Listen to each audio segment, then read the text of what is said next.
Well, Ectochrome Christmas isn't ready yet, but at least it's Thursday, which means, of course, it's time for me to commit some seriously heinous crimes against film photography. Kodak has discontinued outputting bulk rolls of cinema film to photographers because, I don't know, life isn't fair and we all die alone. Perfect timing, too, because I just got a bulk roller. Frustration aside, it's maybe time to consider other options, digital options. I never really thought I'd get to this point, but well, they've crossed the line. You crossed the line first, so you squeezed them, you hammered them to the point of desperation. But it's kind of a struggle for me because film photography is fun and cool and definitely won't kill you over time like smoking. Recently, Braxton Wallace made a poignant statement in a video that effectively said he's at his best when he's shooting film, and I immediately punched a hole in the drywall in agreement. I too feel like I'm a better photographer when I shoot film. So I started thinking, maybe I could trick my brain into thinking I'm shooting film if I shoot a system originally designed for analog. I have dabbled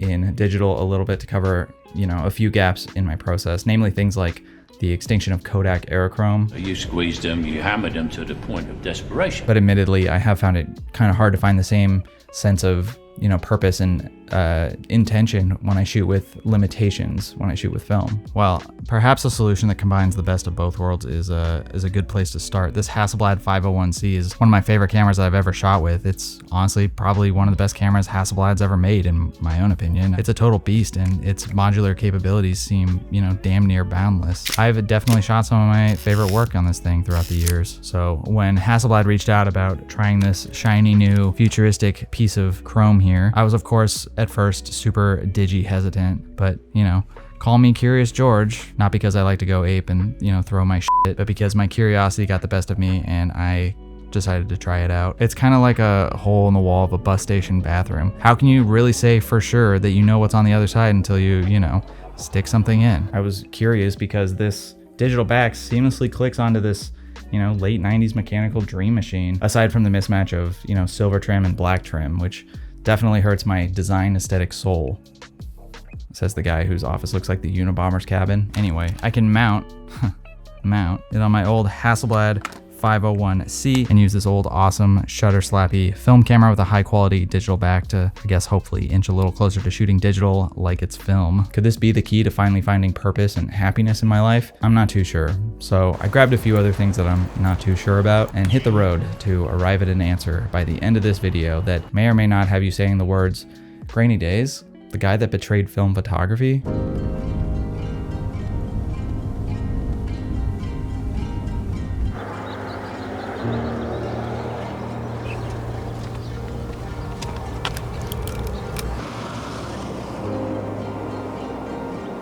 All right, what's up? Photography. Location? I don't know. Lighting? No dark slide I need to pull out. All right, 14.5. I think I got that right. Cool.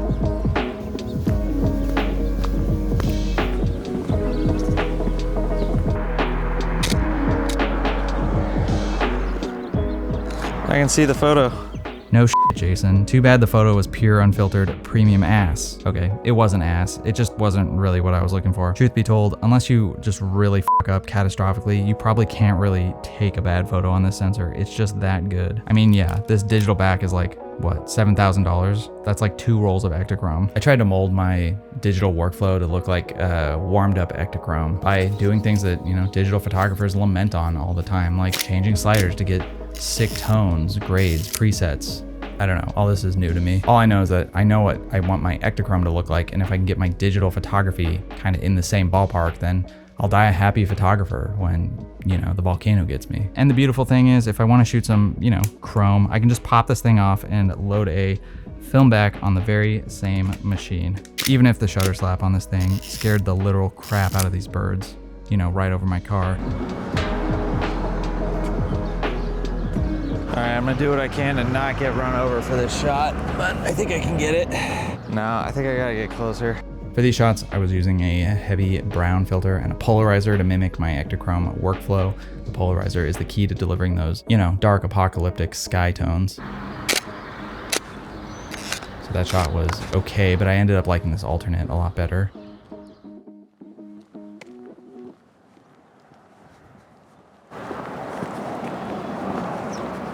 It was actually here at, yet another instance of someone dragging the toilet out of an abandoned building and displaying it proudly that I discovered I was already shooting this get-up-like film. Perfect toilet shot. Putting an unimaginable amount of pressure on myself to, lock in and get the best out of a photo on the first try, which I think led me to get some shots that I don't totally hate, to be honest. Okay, 1/30th f4. Should probably take the polarizer off, but whatever. I only realized all this because this shot was supremely out of focus. 102 mega souls out of focus, you know what I mean? I did take a second one that turned out a whole hell of a lot better though.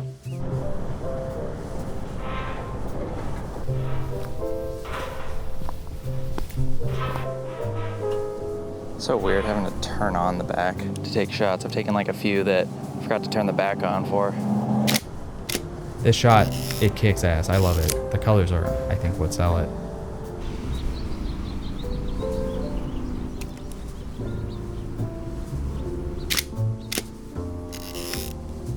With a digital back on this camera, you kind of work from the back to the front. It's kind of like if you've ever wiped before, I think. I typically start by turning the back on. It's pretty much self-operational, once it's on, it's doing the thing. It's ready to go. I'm not really sure how it knows exactly when I've taken a photo, but I don't know, it magically does, and I'm here for it.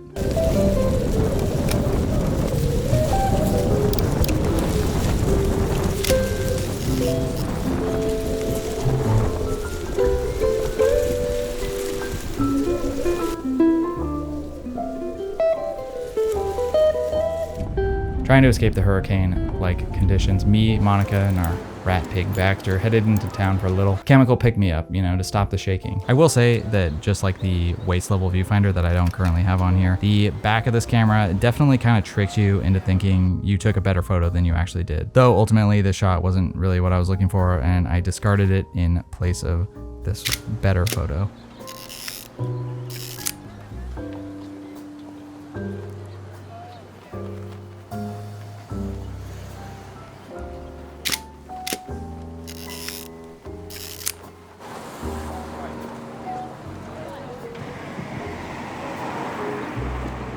When you're shooting a digital sensor back like this CFV 100C, the frame lines take a little getting used to for sure. It isn't really like a one-to-one match in the viewfinder because the digital sensor, although it is medium format, it isn't nearly as big as the native film format of like square format, like 6x6. So the 100C actually came with a mask in the kit that I slid in over my 645 frame lines to add even more confusion. Basically, it's this inner horizontally, I guess, longer frame line that will give you an idea of what you're shooting.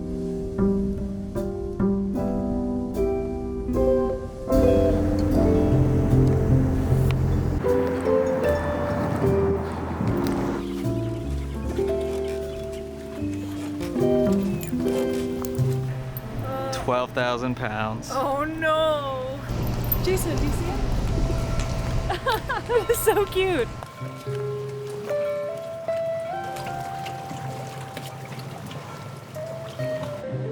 Baxter, you're the land version of those. Anyway, out there on the absolutely stunning coastline with Baxter, not that he ever appreciates the beauty because the only thing he thinks is beautiful is a cheeseburger, the sun was starting to dim and turn that beautiful orange tint. I was admittedly a little bit afraid of how the 60mm Zeiss lens would perform on a, crisp digital sensor. It comes from a different era, an era where we didn't have hyper sharp sensors that capture detail more effectively than our own eyeballs. But I'm glad to say it performed pretty admirably, maybe not comparatively to like a modern native lens for the system that this sensor hails from, but it added a, I guess, vintage flair to the images, emphasis on flair.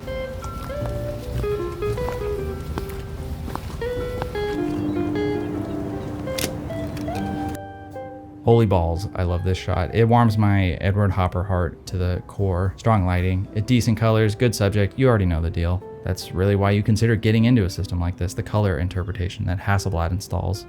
Like I said before, I've been trying to be more intentional with shooting digital. I think that's the key to shooting it like it's film. Something that I've been looking into a lot is how, different brands produce different color profiles depending on whatever sensor is in their camera. For example, Confining all my digital black and white work to a camera with a sensor that does not have a color filter array over it forces me to shoot black and white. It forces me to be intentional the same way it would if I loaded a roll of black and white film into a film camera. On the other hand, color is a lot more complicated. And I think Hasselblad is kind of leading this charge into the hypothetical battlefield. I've been trying to think of it like it's a film stock. You put in Portra 400 and you expect Portra 400 colors. You shoot Hasselblad and then you, I guess, expect Hasselblad colors, and then you shoot to those strengths. It's the exact same approach that I use when I shoot Ektachrome, which leads me to say that all the images in this video are pretty basic in the edits. It's just some contrast here and there, things like white balance and some shadow lifting. That's about it. Just working with what the sensor spits out for me, the same way I work with whatever Ektachrome resolves for me.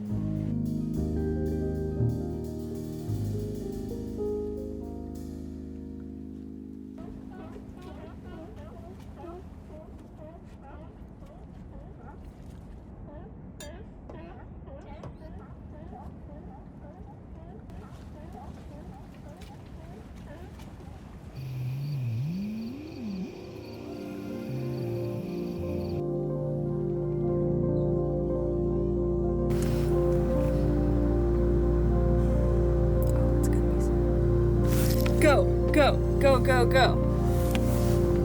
Thanks. I got you.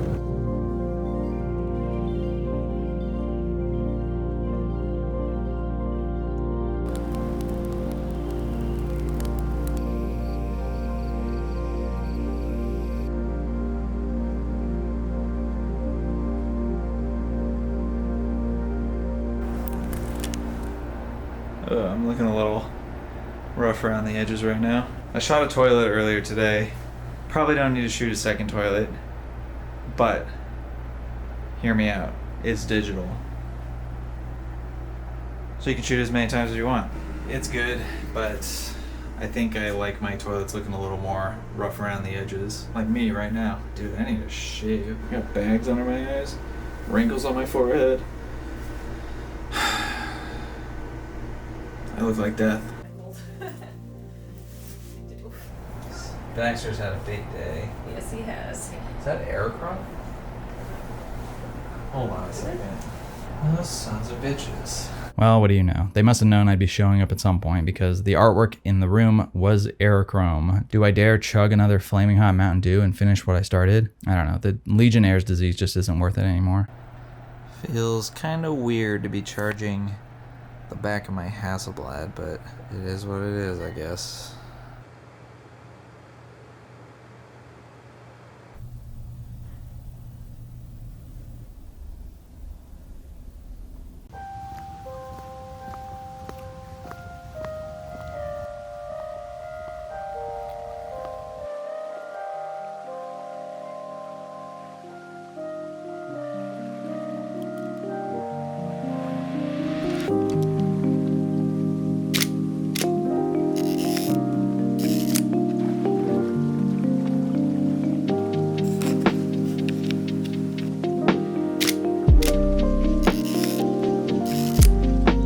With some morning photography out of the way, we hopped in the car and headed out into the middle of f***ing nowhere.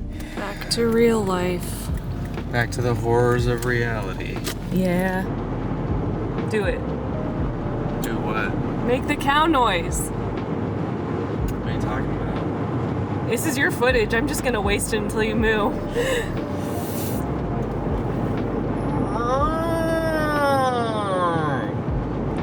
Excellent. It feels very good to move.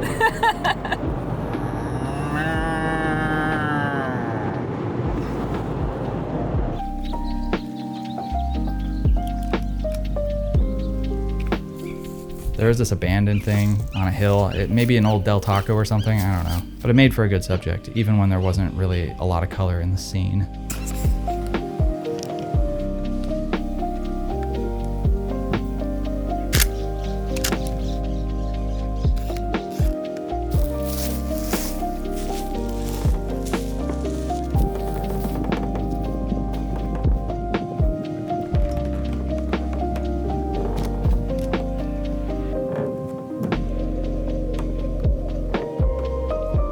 We We eventually made it up to the bay to see my family, but I had far more important things on my mind, namely shooting some vistas that maybe would finally win over the landscape photography crowd in a bid to increase my field cred. Needless to say, Baxter was still unimpressed, and probably so will you be. So the next day we hit the field with big dreams that were somewhat hindered by the available light. But you know what they say, if you can't work in light, then you should probably just complain about it. But you can make anything look good if you try hard enough, right? That's why they're still trying to make Zack Snyder a thing. I actually like this shot. It's nice and muddy, you know, unattractive. A look that I apply to my work and my appearance.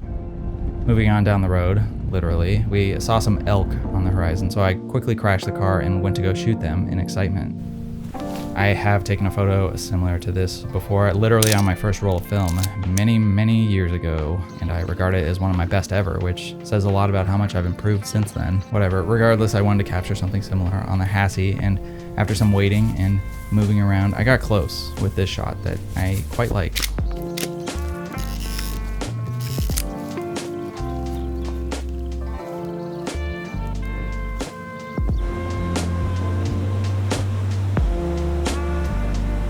Anyway, after stumbling upon even more of my dog's brothers and sisters, I kept shooting away, hoping for the best, you know, in absolutely totally amazing light.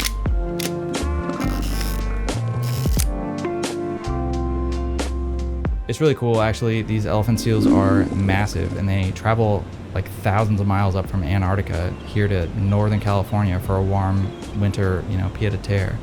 And yeah, to fight each other, I guess. Just as massive as these 1,000-pound beasts are the aforementioned, you know, 16-bit, 100 megapixel files that this system chugs out for you. 1, 2, back is on.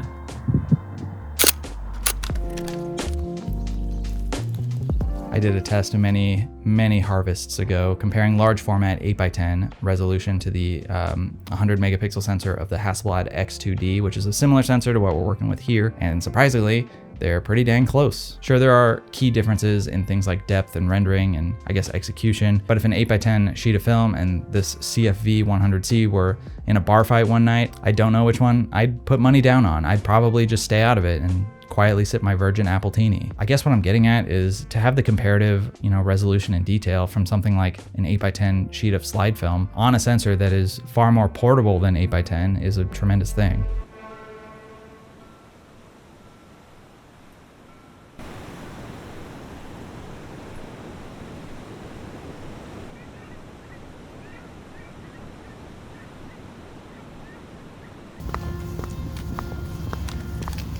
At the last location for the day, a location I shot when I first started out in, well, photography for sure, but more specifically film photography. Some of my all-time favorite images were taken here on one of my first rolls of film that ended up really being, you know, the hook that dragged me down into the hellish furnace of film photography. To be back here shooting with this setup felt like a complete circle. It felt unreal, to be honest, and frankly a little undeserved.